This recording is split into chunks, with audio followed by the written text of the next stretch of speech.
Hello everyone, welcome to my YouTube channel. तो देखिए, आज की हमारी वीडियो सीटेट एग्ज़ाम सितंबर 2026 के लिए है और इस वीडियो में हम सोशल साइंस एसएसटी के previous year question paper solve करेंगे।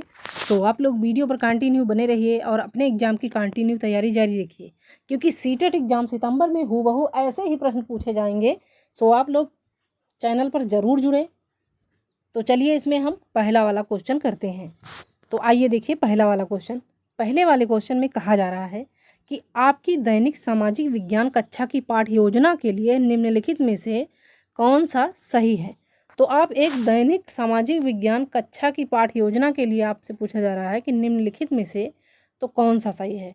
तो पहला वाला ऑप्शन है कि प्रभावशाली दिखने के लिए किसी भी विषय पर पाठ्य योजना को लंबा एवं विशिष्ट शब्दावली होना चाहिए, यानी ये सही है। या ऑप्शन नंबर सेकंड है कि पाठ्य योजना को कक्षा में शिक्षक को अपना प्रभुत्व थोपने की स्वतंत्रता देनी चाहिए। या ऑप्शन नंबर थर्ड है कि पाठ्य योजना को सुनम्य और कक्षा के लिए निर्धारित अवधि की तुलना में छोटा, मतलब थोड़ा छोटा होना चाहिए। या ऑप्शन नंबर फोर्थ है कि सामाजिक विज्ञान में पाठ्य योजना नियंत्रित होनी चाहिए ताकि विवादास्पद विषयों पर परिचर्चाओं से बचा जा सके। तो भैया ये तो सरासर निगेटिव है, ये तो कभी नहीं होगा, ठीक है, ये गलत है।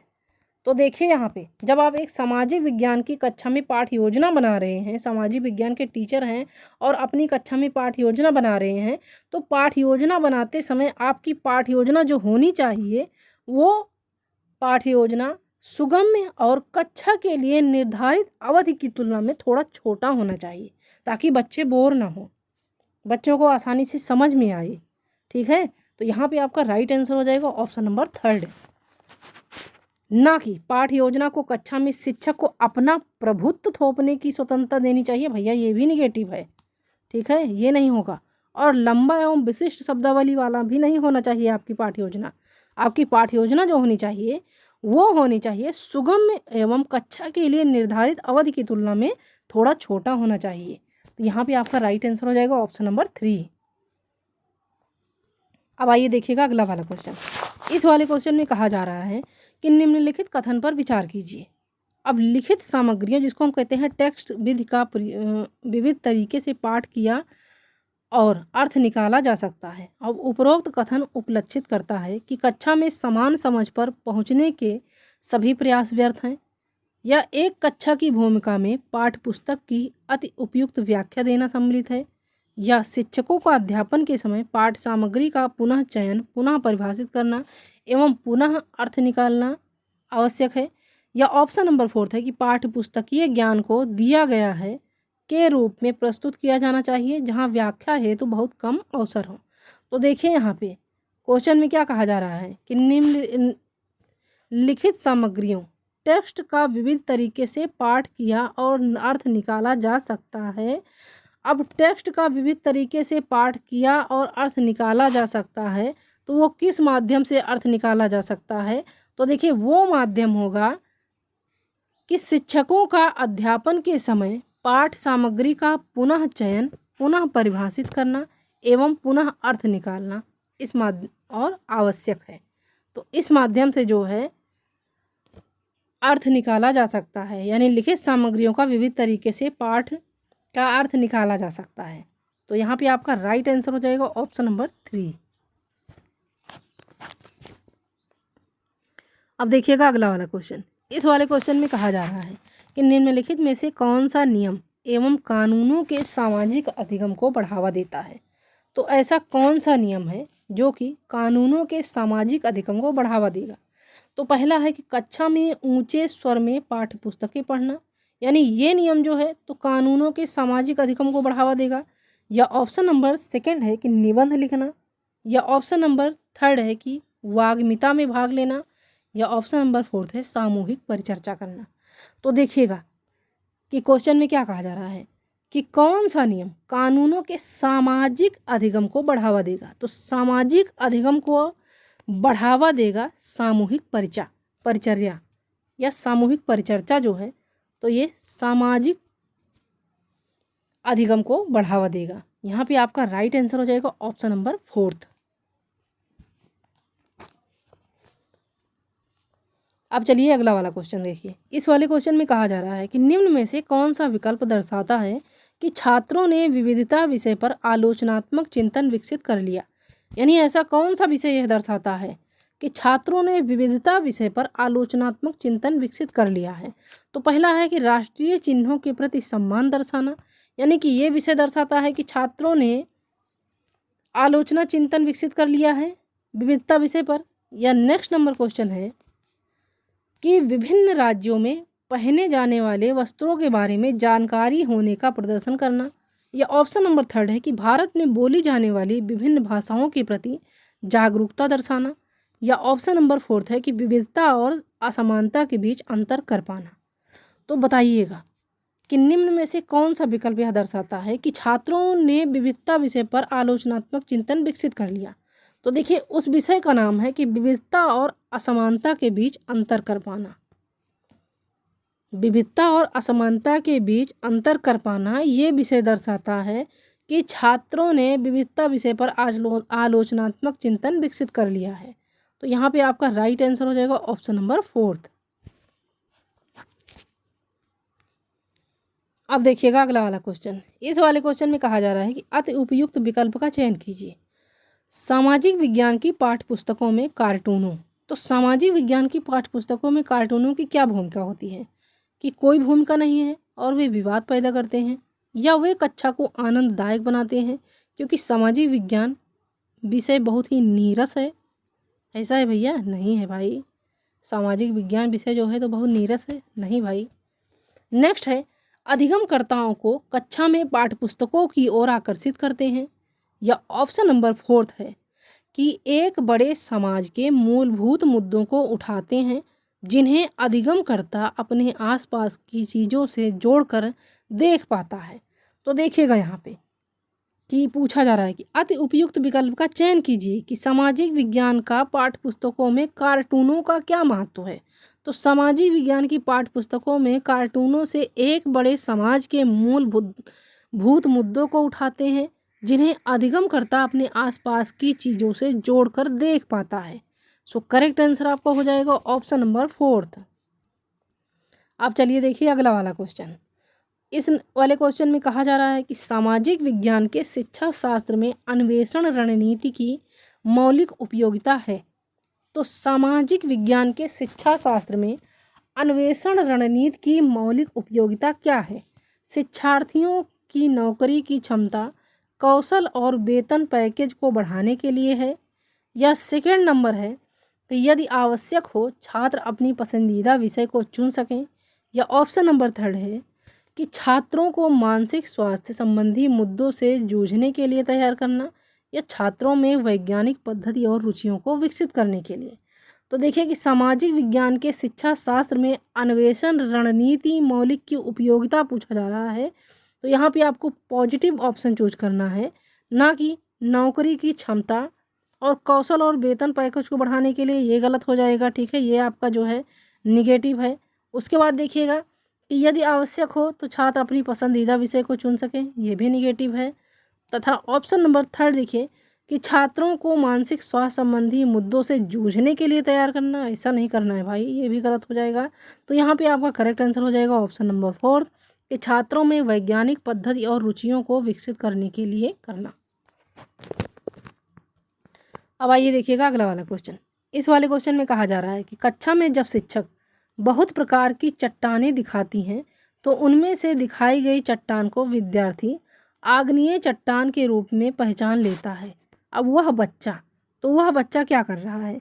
जब कक्षा में शिक्षक बहुत प्रकार की चट्टानें दिखाती हैं तो उनमें से दिखाई गई चट्टान को विद्यार्थी आग्नेय चट्टान के रूप में पहचान लेता है। तो वह बच्चा प्रक्रियात्मक ज्ञान का प्रयोग कर रहा है, या आलोचनात्मक साक्ष्यों का प्रदर्शन कर रहा है, या श्रेणियत या एवं वर्गीकरण कर रहा है, या फिर स्थानीय दशाओं में अनुप्रयोग कर रहा है।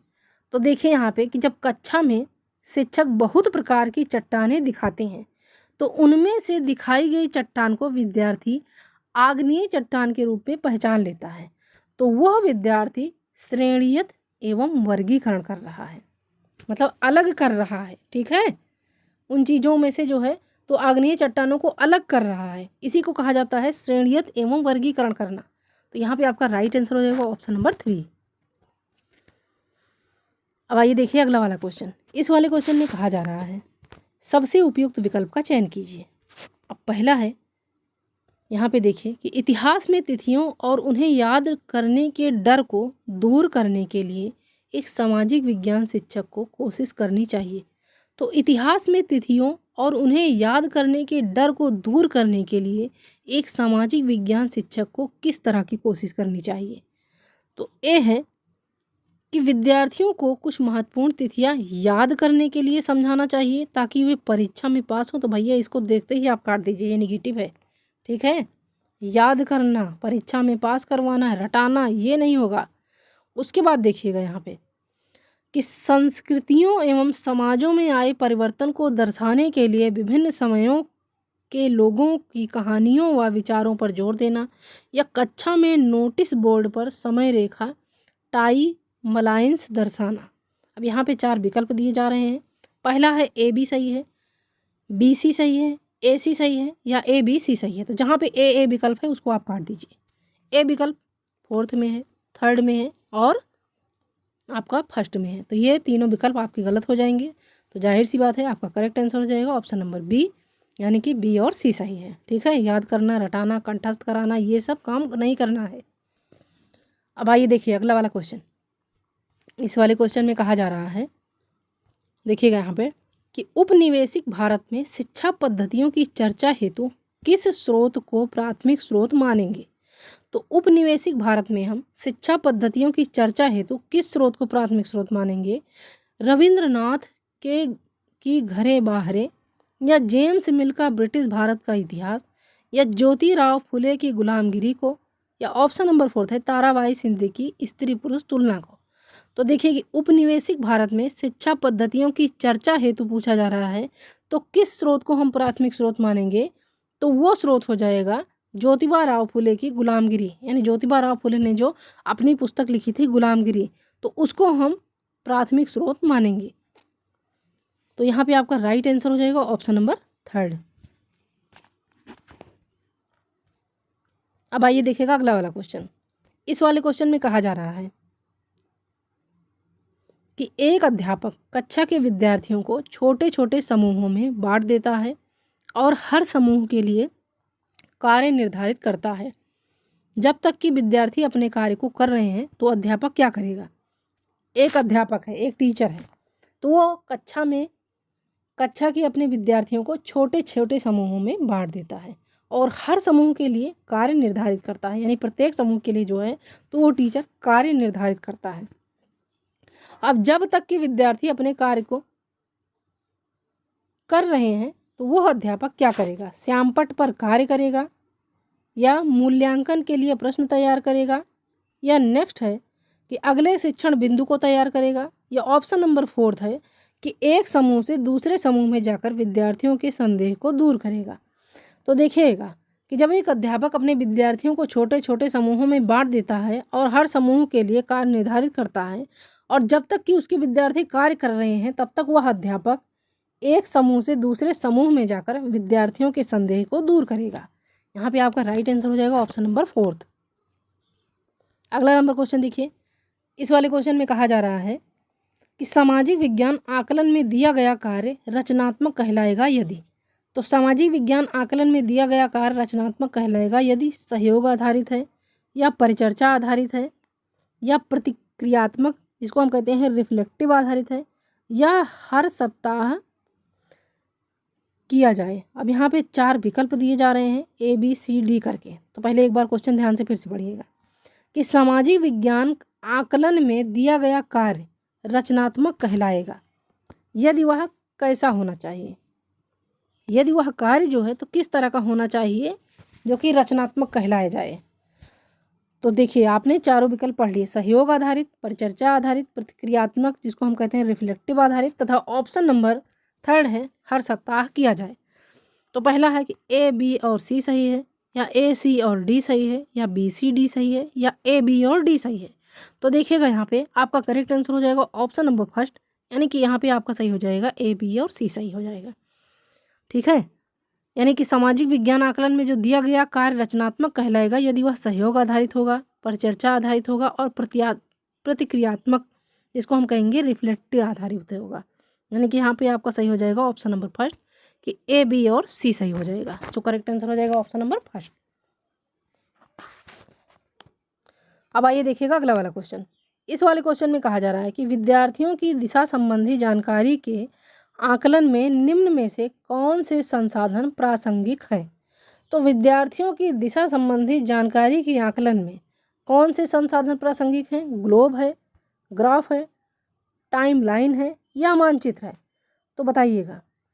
यहाँ पे 4 विकल्प दिए जा रहे हैं। पहला है ABC, AB, ACD या AD। तो देखिएगा यहाँ पे कि जब विद्यार्थियों की दिशा संबंधी जानकारी के आकलन के लिए तो आपका जो सही संसाधन हो जाएगा तो वो ग्लोब और मानचित्र हो जाएगा। ठीक है, ग्लोब और मानचित्र। तो यहाँ पे ग्लोब और मानचित्र देखिए किस ऑप्शन में है, यानी कि AD जो है तो किस ऑप्शन में है? तो ये है ऑप्शन नंबर 4 में। सो करेक्ट आंसर आपका हो जाएगा ऑप्शन नंबर 4। अब देखिए अगला वाला क्वेश्चन। इस वाले क्वेश्चन में कहा जा रहा है निम्नलिखित कथनों पर विचार करें और सही विकल्प का चयन करें। कथन फर्स्ट है कि रिफ्लेक्टिव चिंतन एवं अन्वेषण समस्याओं एवं प्रश्नों में विद्यार्थियों की सक्रिय भागीदारी के विचार पर आधारित है। उसके बाद सेकंड है कि अन्वेषण ऐसे प्रश्नों के साथ संबंध रखता है जिनका उत्तर आंकड़ों मात्र से नहीं दिया जा सकता, जबकि रिफ्लेक्टिव चिंतन पूर्वानुमान लगाता है कि पर्याप्त आंकड़े समस्या सुलझाने में विद्यार्थियों की सहायता करेंगे। अब यहाँ पे पहला विकल्प है कथन फर्स्ट गलत है परंतु कथन सेकंड सही है, कथन फर्स्ट और कथन सेकंड दोनों सही हैं, या कथन फर्स्ट सही है परंतु कथन सेकंड गलत है, या कथन फर्स्ट और सेकंड दोनों गलत हैं। तो देखिएगा यहाँ पे कि रिफ्लेक्टिव चिंतन एवं अन्वेषण समस्याओं एवं प्रश्नों में विद्यार्थियों के सक्रिय भागीदारी में विचार पर आधारित हैं। उसके बाद देखिए क्योंकि अन्वेषण ऐसे प्रश्नों के साथ संबंध रखता है जिनका उत्तर आंकड़ों मात्र से नहीं दिया जा सकता, जबकि रिफ्लेक्टिव चिंतन पूर्वानुमान लगाता है कि पर्याप्त आंकड़े समस्या सुलझाने में विद्यार्थियों की सहायता करेंगे। तो यहाँ पे आपका ये कथन गलत हो जाएगा। यहाँ पे आपका केवल कथन फर्स्ट ही सही होगा। तो कथन फर्स्ट आपका सही है ऑप्शन नंबर 3 में। सो करेक्ट आंसर आपका हो जाएगा ऑप्शन नंबर 3। अब आइए देखिएगा अगला वाला क्वेश्चन। इस वाले क्वेश्चन में कहा जा रहा है कि सामाजिक विज्ञान की कक्षा में रचनात्मक आकलन का उद्देश्य है। तो सामाजिक विज्ञान की कक्षा में रचनात्मक आकलन का क्या उद्देश्य है? कि प्रत्येक विद्यार्थी की आवश्यकताओं एवं अधिगम की शैली का पता करना। यानी सामाजिक विज्ञान की कक्षा में रचनात्मक आकलन का उद्देश्य यही है कि हम प्रत्येक विद्यार्थी की आवश्यकताओं एवं अधिगम की शैली का पता करें, या यह सुनिश्चित करें कि विद्यार्थी मूलपीठ सीख गए हैं, या शिक्षण अधिगम संसाधनों को सुधारना, या ऑप्शन नंबर डी है स्व आकलन की प्रक्रिया में अधिगमकर्ता को सम्मिलित करना। तो यहाँ पे आपका पहला है AD, ABC, AB, या ऑप्शन नंबर 4 है कि A, C और D सही होगा। तो देखिएगा यहाँ पे आपका करेक्ट आंसर हो जाएगा कि प्रत्येक विद्यार्थी यानी सामाजिक विज्ञान की कक्षा में रचनात्मक आकलन का उद्देश्य यही होना चाहिए कि प्रत्येक विद्यार्थी की आवश्यकताओं एवं अधिगम की शैली का पता करना चाहिए हमें। उसके बाद देखिए कि शिक्षण अधिगम संसाधनों को हमें सुधारना चाहिए तथा स्व आकलन की प्रक्रिया में अधिगमकर्ता को सम्मिलित करना चाहिए। यहाँ पे आपका बी गलत हो जाएगा कि यह सुनिश्चित करना कि विद्यार्थी मूल पाठ सीख गए हैं। तो भैया यहाँ पे तो रटाया जा रहा है, ये नहीं होगा। तो यहाँ पे आपका सही हो जाएगा A, C और D। तो A, C और D ये है ऑप्शन नंबर 4 में। सो करेक्ट आंसर हो जाएगा ऑप्शन नंबर 4। आप सबसे लास्ट क्वेश्चन देखिएगा इस वीडियो का। तो देखिए इस वीडियो में सबसे आखिरी वाला क्वेश्चन इसमें पूछा जा रहा है कि सामाजिक विज्ञान की कक्षा में आकलन के निम्नलिखित स्तरों को बढ़ते क्रम में लगाएं। अब आकलन के बढ़ते क्रम में लगाना है, यानी निम्नलिखित स्तरों को जो है तो हमें बढ़ते क्रम में लगाना है। तो A है सूचना अभिलेखन, B है सुधार के लिए सूचना का उपयोग, C है अध्यापन एवं अधिगम के प्रभाव की सीमा के बारे में सूचना संग्रहित करना, तथा ऑप्शन नंबर D है कि एकत्रित सूचना का विश्लेषण करना और रिपोर्ट बनाना। अब यहाँ पे देखिएगा 4 विकल्प दिए हैं C, A, D, B या A, ए डी बी और सी, या डी बी सी और ए, या बी सी ए और डी। तो आपको सही क्रम में लगाना है, ठीक है। तो आपका पहला क्रम हो जाएगा, देखिएगा कि सामाजिक विज्ञान की कक्षा में आकलन के जो निम्नलिखित स्तरों को हम बढ़ते क्रम में लगाएंगे, तो सबसे पहला क्रम इसमें हो जाएगा कि हमें अध्यापन एवं अधिगम के प्रभाव के सीमा के बारे में सूचना संग्रहित करना है, यानी पहला जो है क्रम ये हो जाएगा। उसके बाद दूसरे क्रम में हम करेंगे सूचना का अभिलेखन, ठीक है। दूसरे क्रम में हम क्या करेंगे, सूचना का अभिलेखन करेंगे, तथा तीसरे क्रम में हम करेंगे सूचना एकत्रित सूचना का विश्लेषण करेंगे और उसका रिपोर्ट बनाएंगे। तीसरे क्रम में जो है तो हम एकत्रित सूचना का विश्लेषण करेंगे और उसका रिपोर्ट बनाएंगे, तथा सबसे लास्ट क्रम में हम करेंगे सुधार के लिए सूचना का उपयोग, यानी कि CADB आपका सही हो जाएगा। तो CADB किस ऑप्शन में है, देखिए CADB ये है ऑप्शन नंबर फर्स्ट में। सो करेक्ट आंसर आपका हो जाएगा ऑप्शन नंबर फर्स्ट।